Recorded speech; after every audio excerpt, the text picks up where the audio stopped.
Hello students, today we are going to study in the bio section for class 10th in part 1 control and coordination. Control and coordination in part 1 we study about what is the control and what is the coordination's definition and what is the basic structural unit and functional unit of the nervous system, that is called as nerve cell or neuron.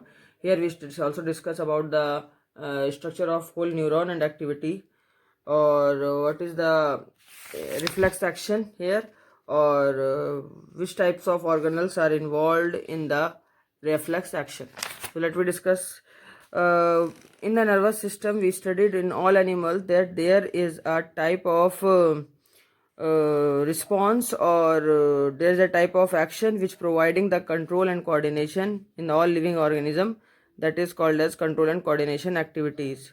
So the function by which the all type of control and coordination provided in all multicellular organism, that is called as coordination and control activities.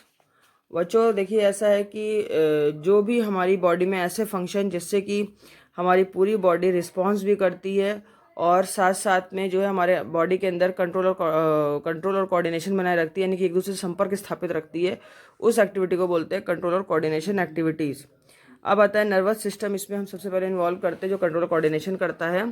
इसमें क्या होता है कि जो हमारी body है उसमें एक रिसेप्टर सेल्स होती हैं जो कि बॉडी में सेंस को रिसीव करने का काम करती हैं, मसल्स में होती हैं, और यहीं से न्यूरॉन्स का अटैचमेंट होता है। और ये न्यूरॉन्स हमारी बॉडी में दो टाइप के होते हैं, एक जो सेंस को ले जाने वाले होते हैं वो सेंसरी होते हैं, और ये हमारे बॉडी के जितना भी एक्शन होगा या जो भी सेंस को स्टिमुलाई को रिसीव करेंगे उसको ये हमारी बॉडी में ले जाएंगे सेंसरी न्यूरॉन्स के थ्रू, और कहाँ तक ले जाएंगे? ब्रेन तक। ब्रेन और स्पाइनल कॉर्ड उसको एनालाइज करेगा, फिर मॉडलाइज करके ऑर्डर देता है कि ऐसा काम करिए। तब वो जो ऑर्डर है वो फिर ब्रेन से वापस आता है, और जब वो वापस आने वाला जो न्यूरॉन होता है जिसको लाता है सेंस को, वो बोलते हैं मोटर न्यूरॉन। ये ब्रेन से लेकर के उस इफेक्टर सेल्स तक उसको लाता है, तो ये बोलेंगे मोटर न्यूरॉन। और फिर मोटर न्यूरॉन से जो है ये रिफ्लेक्सेशन पूरा होता है। मैं आपको यहाँ से समझाती हूँ। मान लीजिए आपका हाथ है, ये गर्म बर्तन को छू रहा है, तो यहाँ पर रिसेप्टर सेल काम करिए। रिसेप्टर सेल क्या करेंगी? यहाँ पर रिसेप्टर सेल्स हैं जो कि सेंसरी, ये वाला जो दिख रहा है ये सेंसरी है, ये ले जा रहा है न्यूरॉन, ये यहाँ तक ले जाके उसके बाद ब्रेन में ले जाएगा, ब्रेन या स्पाइनल कॉर्ड में। ब्रेन और स्पाइनल कॉर्ड जो है वो सीएनएस में आता है, सेंट्रल नर्वस सिस्टम में, इसमें ले जाएगा। तो ब्रेन इसको चेक करेगा, एनालाइज करेगा और फिर मॉड्यूलेट करेगा, और उस हिसाब से उसको उत्तर देगा कि नहीं अपना हाथ हटाओ। तो अपना हाथ हटाओ वाला जो आदेश है वो इस रिले सेंटर से, रिले न्यूरॉन से होता हुआ मोटर न्यूरॉन के थ्रू नीचे आएगा और ये इफेक्टर सेल तक आएगा। ये इफेक्टर सेल मसल्स है, और ये हमें आदेश मिलेगा कि हम अपना हाथ हटाओ हीट से, तो हम अपना हाथ हटा लेते हैं।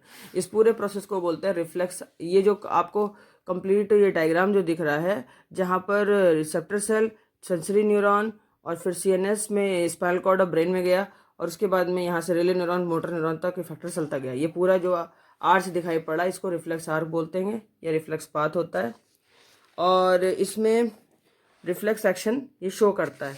ये रिफ्लेक्स एक्शन जो होता है पर्टिकुलर हर एक व्यक्ति को सेंस की स्टिमुलाई रिसीव करना और उसके अकॉर्डिंगली इफेक्ट करना बताता है।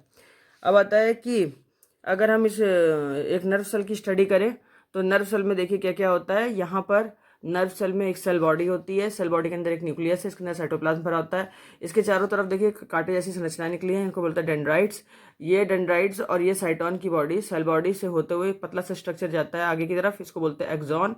एक्सॉन के ऊपर न्यूरोलेमा की लेयर चढ़ी होती है, न्यूरोलेमा की लेयर के ऊपर माइलिन शीथ है, इनको बोलते हैं स्वान सेल्स। स्वान सेल्स के कई कई जगह से गांठदार होती है, झुकी होती है, मुड़ी होती है, इनको बोलते हैं नोड्स ऑफ रेनवियर। ये नोड्स ऑफ रेनवियर के आगे हम जाएंगे तो ये जब जहाँ एक्सॉन खत्म होता है, यहाँ पर ये जो एक्सॉन शुरू होता है इसको बोलते हैं एक्सॉन हीलियक का पॉइंट। ये एक्चुअली एक्सॉन हीलियक है। और इसके नीचे की तरफ आगे गया है तो एक्सॉन जहाँ पे खत्म हो रहा है तो पतली पतली संरचनाएं निकलती हैं सिनेप्टिक बटन के फॉर्म में, इनको बोलते हैं नर्व एंडिंग या सिनेप्टिक बटन्स। ये सिनेप्टिक बटन्स के आगे थोड़ा सा स्ट्रक्चर को स्टडी किया जाता है। ये सिनेप्टिक बटन के अंदर एक्चुअली यहाँ पे साइटोप्लाज्म माइटोकॉन्ड्रिया होता है जो कि ये भरा होता है, और यहाँ से एटीपी का लेन देन होता है, और यहीं पर से स्टिमुलाई जो है वो एक रिसेप्टर सेल से निकल करके अंदर की तरफ सेल के अंदर जाता है। तो ये पूरा ये जो जहाँ पर एक डेंड्राइट्स है ये न्यूरॉन का, तो ये जब देखिए ये जो सिनेप्टिक बटन है, यहाँ पर सिनेप्टिक बटन जो मैंने दिखाया, ये सिनेप्टिक बटन इस तरह सेल से दूसरी सेल से चिपकता है आकर के, और ये एक्सॉन है वो सेल्स को लेके लाना और ले जाना, ये दोनों काम इसका होता है। तो ये जहाँ पे चिपकता है एक दूसरी सेल से उसको बोलते हैं न्यूरोमस्कुलर जंक्शन। और न्यूरोमस्कुलर जंक्शन में यहाँ पर एक एसिटिलकोलिन नाम का हार्मोन निकलता है, जिससे कि होल प्रोसेस जो है उससे न्यूरो ट्रांसमिशन होता है, यानी कि एक नर्व सेल से जो इलेक्ट्रॉनिक सेंसेस के रूप में, इम्पल्स के रूप में जो हमारे अंदर संवेदनाएं चलती हैं, स्टिमुलस चलता है, वो बहुत तेजी से चलता है, जिसको एक इन नर्व इम्पल्स को एक न्यूरॉन में चलने के लिए लगभग 0.1 सेकंड का टाइम लगता है। और इस तरीके से हमारा सेंस जो है वो एक न्यूरॉन से होते हुए दूसरे न्यूरॉन में पहुंचता है। इस तरह से हमारी बॉडी में, ब्रेन में करोड़ों न्यूरॉन है और जो काम करते हैं। तो ये है न्यूरोमस्कुलर जंक्शन, ये एक पाथ है एक टाइप का। और ये जो पाथ अभी मैंने आपको ये पूरा बताया, इसको बोलते हैं इस केमिकल, यहाँ पर केमिकल प्रोसेस का लेन देन चलता है, जिसमें एसिटाइलकोलिन नाम का हार्मोन काम करता है, और इस पूरे प्रोसेस को बोलते हैं सिनैप्स। तो this chemical cross the gap और synapse and start similar electrical impulse in a dendrite of the next. This is the general scheme of how nerve impulse travel in the body. और बच्चों इसके बाद जो nerve impulses चलती हैं ये nervous tissue में, ये कई सारा नेटवर्क बनाती है न्यूरॉन्स का, ठीक। तो इस तरीके से एक पार्ट से दूसरे पार्ट में ये इलेक्ट्रिकल इम्पल्सेस ट्रांसफ़र होते जाते हैं। तो ये था बच्चों कंट्रोल एंड कोऑर्डिनेशन। और आपको मैंने रिफ्लेक्स आर्क भी बता दिया है, रिफ्लेक्स एक्शन भी बता दिया है क्या होता है।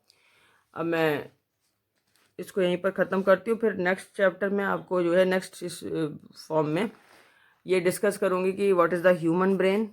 ह्यूमन ब्रेन का पूरा स्ट्रक्चर स्टडी किया जाएगा और उसके बाद में टिश्यू का एक्शन स्टडी किया जाएगा। Okay, till then good bye and take care and please like and share my videos.